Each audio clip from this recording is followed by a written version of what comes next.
Hello les aficionados et bienvenue sur Cigare TV pour cette nouvelle Déguste Express.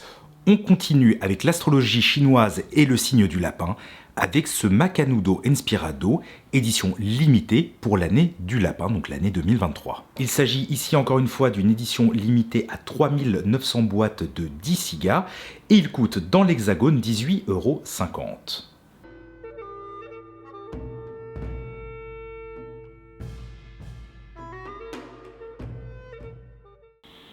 Alors il y a des senteurs qui se dégagent de cette cape vraiment autour du cuir avec des petites notes de noisette et là au pied on est vraiment sur le côté pain d'épices.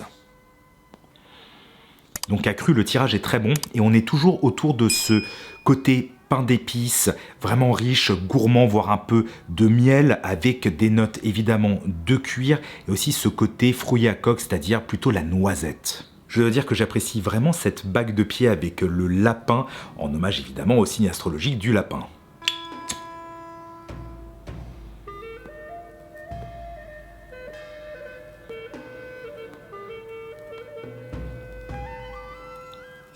Alors là, à l'allumage, c'est très plaisant, on n'a pas du tout d'amertume à l'attaque. Alors par contre, on a un tout petit peu plus de poivre et d'épices que ce que l'on avait à cru, et on reste sur un côté assez riche, assez onctueux, avec un petit côté boisé en plus à noter immédiatement. Au niveau du module, il s'agit donc d'un taureau, et c'est intéressant de voir que Macanudo nous a proposé, avec cette édition, une cape Connecticut. Donc il s'agit d'une cape claro, alors que l'on sait que Macanudo fait de magnifiques capes Maduro, voire Oscuro. Mais là, je pense qu'ils ont choisi ce terroir et donc cette cape tout simplement pour la délicatesse des arômes qu'elle peut procurer lorsque l'on déguste le cigare.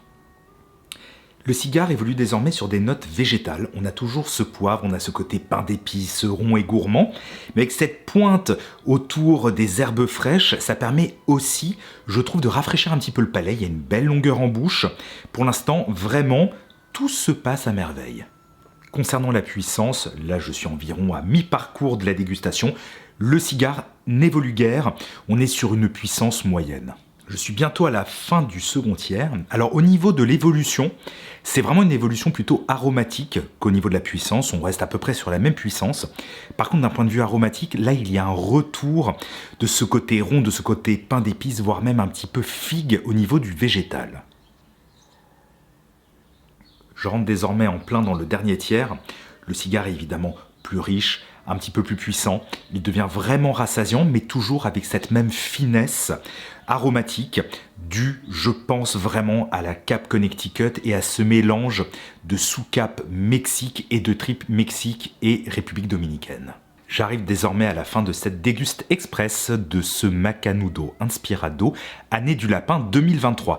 Alors c'est un cigare que je trouve vraiment intéressant pour ceux qui apprécient les cigares sur la finesse et sur la subtilité, avec quand même une belle présence en bouche, avec un côté vraiment rassasiant, mais qui n'évolue peu ou pas au niveau de la puissance et qui joue toujours sur les mêmes arômes que j'ai pu préciter. Alors c'est un cigare que je verrai bien en dégustation, notamment en milieu d'après-midi, plutôt d'ailleurs au printemps ou bien encore en été, accompagné d'une boisson fraîche. Amis aficionados, j'espère que vous avez apprécié cette vidéo. Si c'est le cas, comme toujours, n'hésitez pas à mettre un pouce vers le haut sur YouTube, à partager cette vidéo, à la commenter, ainsi qu'à vous abonner, à souscrire à la chaîne. Quant à moi, je vous donne rendez-vous très prochainement pour une nouvelle vidéo sur Cigare TV.